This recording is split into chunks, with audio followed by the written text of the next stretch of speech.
Just reading this book is enough to achieve enlightenment. By Chiang. Chapter 4, Evolutionary Learning and the Redemption of Balance. Life has two purposes, as my higher spirit has told me. The first purpose is evolution and learning, and the other purpose is balance and redemption. The first comes before the second because when you come into this world to evolve and learn, you will encounter forces of imbalance that create constraints known as karma.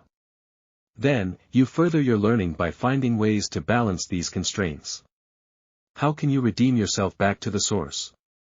These are the two main purposes of life. This is what it means to be human. Student question: so during the process of evolution and learning, we accept imbalances from people, events, and things first before balancing ourselves? Teacher Chiang's answer: evolutionary learning takes many forms. Some people resolve everything in one lifetime, perhaps Gautama Buddha or Jesus did so. However, most people experience imbalances throughout their journey of evolution and experiencing life. To balance these imbalances, they continuously return for more evolutionary learning, thus creating a life cycle, reincarnation. Let's draw two lines on the board. 3D represents our earthly world, the third dimension, while above it lies the fourth dimension, a dimension higher than us humans. Each one of us originates from there. Our parents give birth to our physical bodies while our spirits attach themselves to them. From childhood through old age until death, this is our 3D world. After death, we return to a world beyond 3D. Now let's assume that the universe consists of 11 dimensions since Stephen Hawking said so. However, it's not limited only to 11 dimensions. My perspective already knows about 13 dimensions, but let's stick with this assumption for now. There is a reincarnation station in a 3.5D place. High spirits from dimensions 5 through 9 established it and jointly manage it as a governing body. What is the purpose of establishing it? To assist in the evolution of our lives. Therefore, the source creates life starting with spiritual life beyond the third dimension. However, spiritual life lacks all sensations, no pain, so you can't learn the wisdom of pain. You need to have feelings first. Thus, a three-dimensional world is created for you to cycle through, experience and learn. This is an institution designed to manage reincarnation in this way. This is human life. Although it may seem like a simple diagram, imprint it in your mind, I come from here and return again, without any doubt engrave it into your heart because that's what human life is all about. Student question: in your opinion, does hell exist? Teacher Chiang's answer: hell exists for those who have the consciousness of hell. As for me, I don't have the consciousness of hell, my consciousness is only focused on heaven. When someone with the consciousness of hell reflects upon themselves, they will have a sense of wanting to punish themselves. Self-reflection means treating oneself fairly and justly. Naturally, they will engage in self-reflection without needing divine punishment or someone to pass judgment on them. When they enter a state of 3.5-dimensional existence, they will first reflect upon their actions in life and ask themselves, what have I done in this lifetime? If their self-reflection is unsuccessful and they insist that they are not at fault, their guiding spirits will appear. They will show them a playback of their entire life on television. They will admit their mistakes by saying, I am indeed wrong, I want to punish myself. As we mentioned earlier, only physical bodies can experience pain. So does hell involve pain? Student question: it involves mental pain. Teacher Chiang's answer: yes. If someone commits an enormous crime, they will be mentally punished. They will lock themselves up alone and endure like 300 years of mental punishment. After that, they will be reborn again to continue learning.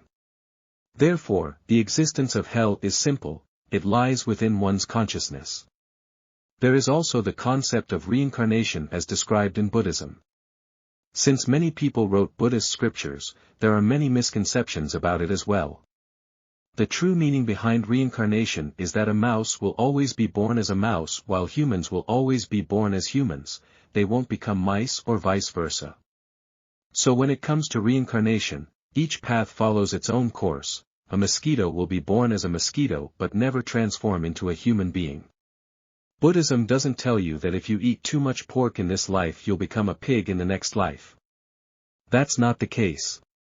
Student question: the Buddhist perspective is that the 6 realms can interchange. Teacher Chiang's answer: but let me clarify, reincarnation means each path follows its own course. It doesn't mean that if I do something bad, I will become a pig. It's not like that. I understand this concept, so I am telling you the truth. Each path follows its own course. Do you know how difficult it is to evolve and become human? Student question: so once someone becomes human, they cannot regress back to being an animal? Teacher Chiang's answer: absolutely not. And it's not just me saying this, all spirit mediums in the West say the same thing.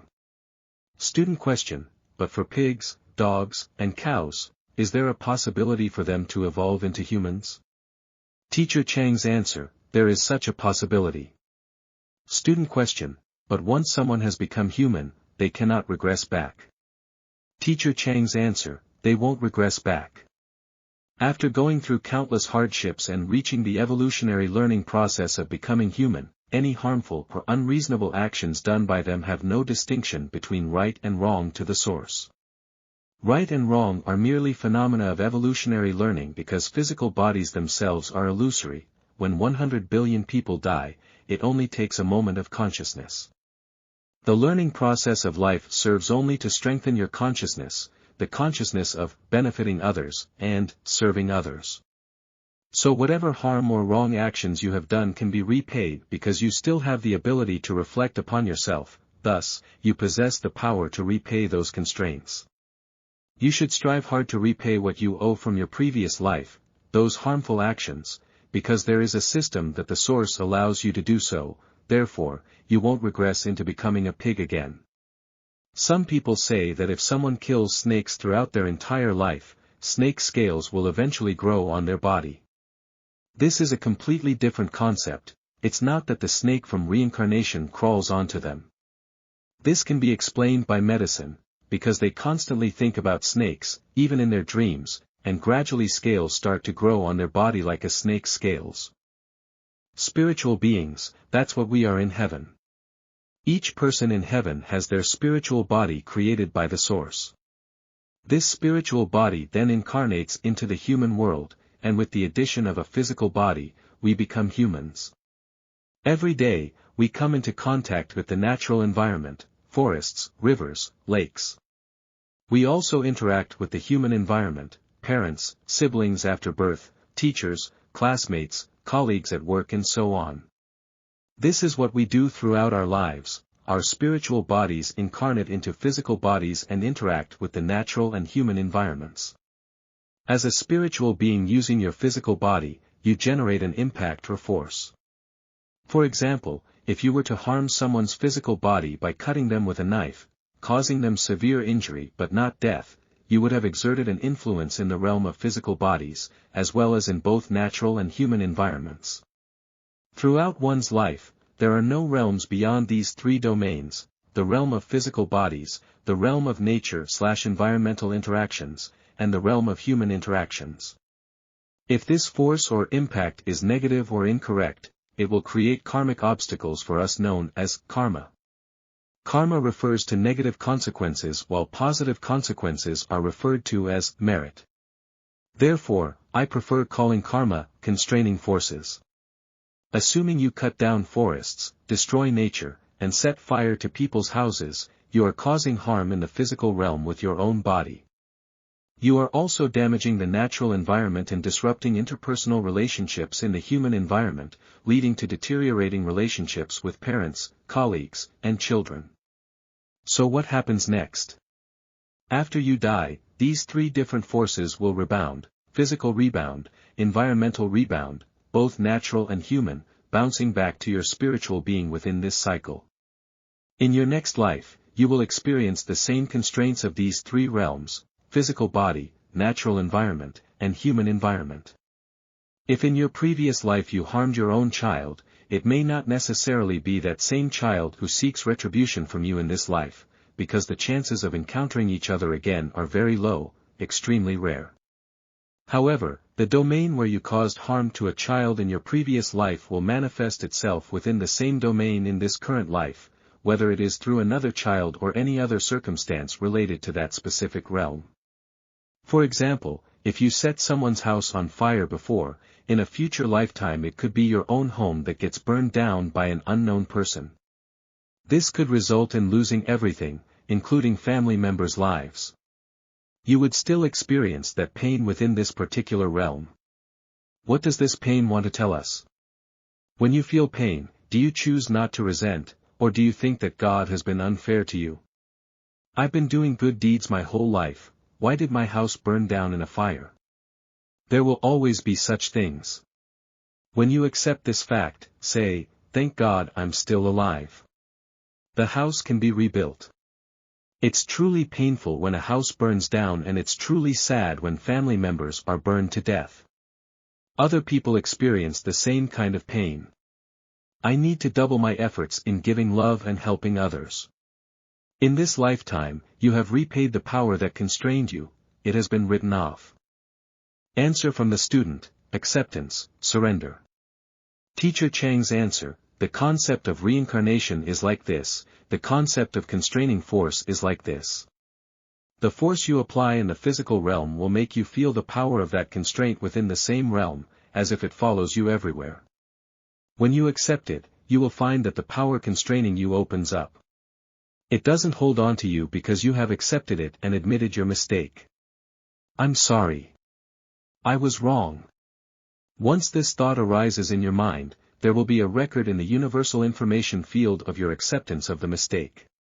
You will hear all life forms above the fourth dimension praising him, saying, wow. He has accepted it. Everyone has seen it. Everyone knows about it. He has accepted it. Everyone watches as if they are watching a play. Student question: like watching a TV drama? Teacher Chiang's answer: correct. All life forms above the fourth dimension are watching us just like how we usually watch TV dramas. So we need to let go and accept. After accepting and feeling that pain, we use reactive force to apply on others so that they don't have to feel that pain themselves. This is called empathy, or what Buddhism refers to as compassion. Because we ourselves have experienced pain, we can understand how painful it is for others.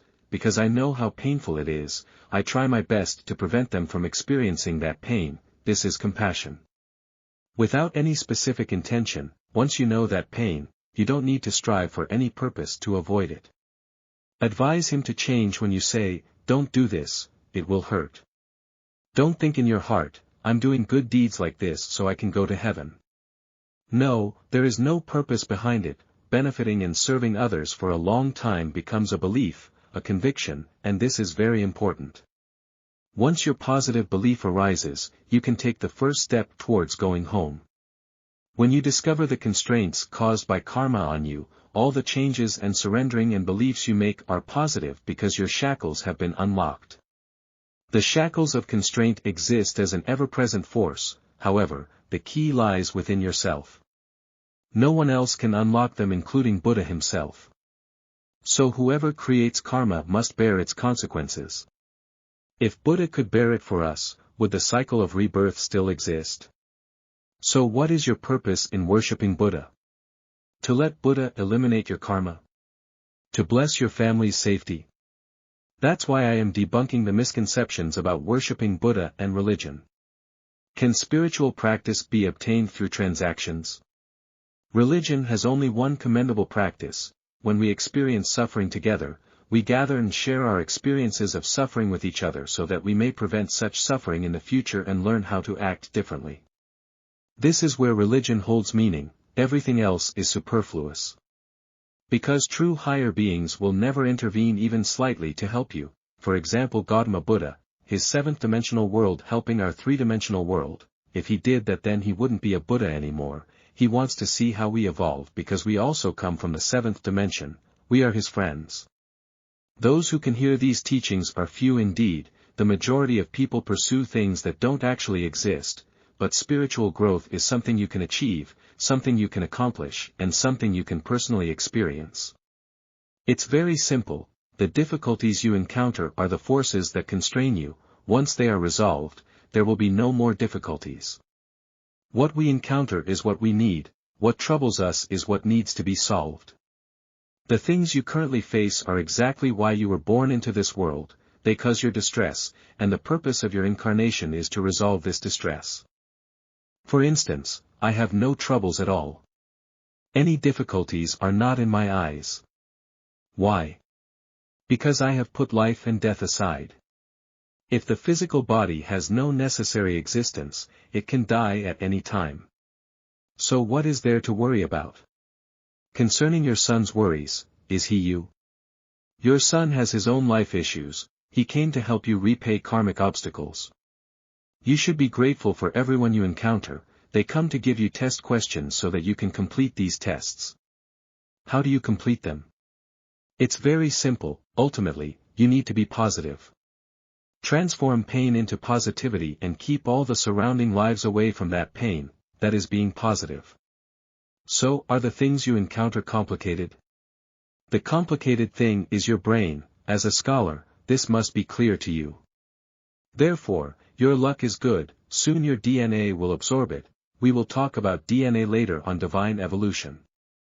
As I just said, each of us comes from dimensions higher than four-dimensional beings, therefore, we all have divine DNA within us. The part of our DNA used in daily life accounts for only 3%, while the remaining 97% goes where? Scientists don't know what the remaining 97% is and simply call it junk DNA, just like how an average person uses only 5% of their brain while not knowing what the other 95% does. 97% of DNA consists of divine genes. These genes are prepared for those who attain enlightenment in their first lifetime or gradually develop this remaining 97% during their growth process step by step. Enlightened individuals can fully develop it. Enlightened individuals can fully develop it. After attaining enlightenment, even athlete's foot can be cured by oneself, indeed it is so. As far as I know, there is no need for medication on earth anymore because what are medications used for? They are used to treat injuries, not diseases. If you get cut by a knife and want the wound to heal quickly, you apply some medicine. Student question, however, people will still naturally age, the phenomenon of birth and death will still exist. Teacher Chiang's answer, do you remember that circle? Even if you die, you will come back just like electrons. Electrons keep spinning their whole lives without ever stopping, not even for a second. We humans are also like this. But when you return to heaven, you can choose to stay in heaven and say, I decide to stay for 1,000 years, but at any time, you can come down to the human world, it is your own decision. What does it feel like to be abandoned? I want to experience it. Alright then, go down and seek the feeling of being abandoned, come and experience what it feels like to be abandoned. Student question, if someone is completely enlightened and no longer cares about the material world, why would they come back again? Teacher Chiang's answer, consciousness is infinite. When you reach a certain level of spiritual growth, you will conceive a consciousness that you have never experienced before. You will come down to experience that consciousness, solely for the purpose of experiencing it. However, there is a prerequisite after coming down, all your previous memories must first disappear. In order to allow consciousness to have an experience, it may take thousands of years before you truly understand that experience and then return. But in your experience, time does not exist, everything in the material world is like a game or a dream, an illusion, just like watching a TV drama. However, for those of us who are immersed in this illusion, it is not easy to break free from it. And now I am here teaching all of you the shortcuts and methods to transcend this illusion. I myself am on my 7th reincarnation, my purpose is not merely for personal experiences but rather to pass on the wisdom from the source. I am part of the sacred teaching group in the spiritual dimension specifically providing knowledge and wisdom from the source for life forms on various planets. Although I cannot directly help you with supernatural powers, I offer you knowledge and wisdom from the source so that you can choose to practice them yourself. I tell you this, you may not believe it, but the choice is yours, isn't it? By sharing the knowledge and wisdom from the source through writing books or giving lectures, even if only one person comes to listen, I'm willing to speak because one awakened individual surpasses millions of people, due to their radiant energy and enlightenment aura which shines brightly. How long does it take for another Buddha to appear in this world? How powerful is their energy? Enlightenment resembles the state of being Buddha, fully awakened where consciousness transcends humanity itself. It's just that during those times, everyone was striving for their daily meals. Suddenly, there appeared someone who could go without eating for days under a tree. Everyone revered him as Buddha because he had awakened to such a state. Therefore, Buddha or one who is enlightened is simply an individual who possesses awareness and enlightenment.